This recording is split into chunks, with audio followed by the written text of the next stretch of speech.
বাড়ির থেকে তো বেরিয়ে পড়লাম, তো কোথায় যাচ্ছি? এখন যাচ্ছি পানবাড়ি মন্দিরে। তো তোমরা দেখতে থাকো ভিডিওটি। আমরা গাড়িতে বসে পড়েছি, আমার সাথে যাচ্ছে আমি আর আমার বর। তারপর এখানে আমার দাদা ভাই যাবে, তো অল্প পরে দেখাচ্ছি ওকেও। চলো যাওয়া যাক, আর তোমরা সম্পূর্ণ ভিডিওটা দেখো। এখানে তেল ভরবো কারণ গাড়িটাকে তো খাওয়াতে হবে, তো তোমরা দেখো। তো আমরা চলে এসেছি এখন ওকে খাওয়ানোর জন্য। তো ওরও খুব খিদে পেয়ে গেছিল, চলো এখন যাওয়া যাক। ছিলাম যে আমার একটা দাদা ভাই উঠবে, তো দেখাচ্ছি। চলো দাদা ভাইকে উঠিয়ে নিয়ে এখন, আর সাথেও ভাগ্নিও যাবে। এখানে দেখো আমার বরমশাই বা কিবা বলছিল, দেখো হাসতে হাসতে অবস্থা দুইজনের। আর দেখো যে বেটা কিরকম করছিল ও। তোমাদেরকে বলেছিলাম ভাগ্নি যাবে, তো আমাদের সাথে তো ভাগ্নি আর আমার জাইম্বু উঠে পড়েছে গাড়িতে। তো এই দেখো, আর এখানে ও বলছিল আমার হাতে ঘড়ি নেই। তো ভাগ্নি এখানে জিজ্ঞাসা করছিল যে কখন পাবে। তারপর এখানে দেখো শুয়েই পড়েছে জিজ্ঞাসা করতে করতে। আর দেখো ফাইনালি মন্দিরটাও পেয়ে গেলাম।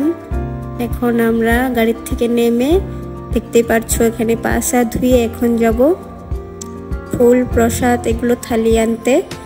তো তোমরা দেখতে থাকো। তো এখানে দেখতেই পারছো ওই দোকানটার সামনেই পেয়ে গিয়েছি আর কি। তো প্রথমে জাইম্বু গেল, তারপর আমরা দুইজন ভাগ্নি আর আমি যাচ্ছিলাম। দেখো এখানে কতটা ভিড়, কারণ একটাই দোকান, তার জন্য এতটা ভিড় হয়। তারপর ওখান থেকে চলে আসলাম। চলে এসে দেখো এখানে আমি ভিতরে আগে গিয়েছিলাম, ভাগ্নি ধীরে ধীরে আসছিল আর কি।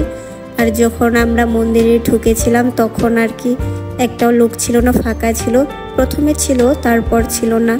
তো ভালোই হয়েছে, অ্যাকচুয়ালি পুজোটা দিতে ভালোই হয়েছে আর কি, তাড়াতাড়ি হয়ে গেছে। আর ফাঁকা ছিল, খুব ভালো লাগছে। এখানে দেখো মন্দিরটা, মাকে তোমাদেরকেও দর্শন করিয়ে দিলাম।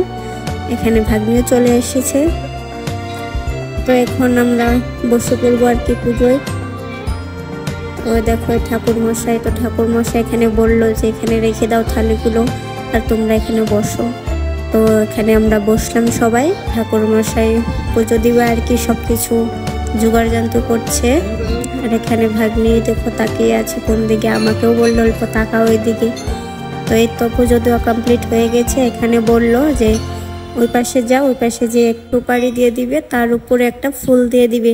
তো এখানে আমি দিয়ে দিচ্ছিলাম, আর এখানে জাইম্বু ভাগ্নিকে বলে দিচ্ছিল যে যেভাবে কাকিমণি দেয় ঠিক ওইভাবে তুমিও দিয়ে দাও।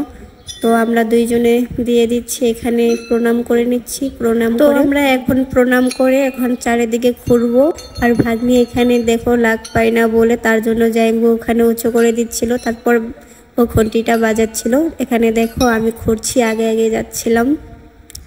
তো দেখো মন্দিরটাকে প্রণাম করে নিলাম মাকে। তো আবার ঘুরতে যাচ্ছি আর কি, 3বার ঘুরতে বলেছিল, তো 3বারই যাচ্ছি।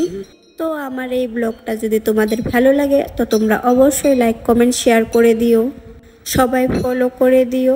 তো ভিডিওটি আজকের মতো এই পর্যন্তই, দেখা হচ্ছে নেক্সট ভিডিওতে। তো ততক্ষণ তোমরা ভালো থেকো, সুস্থ থেকো। তো সবাইকে বাই।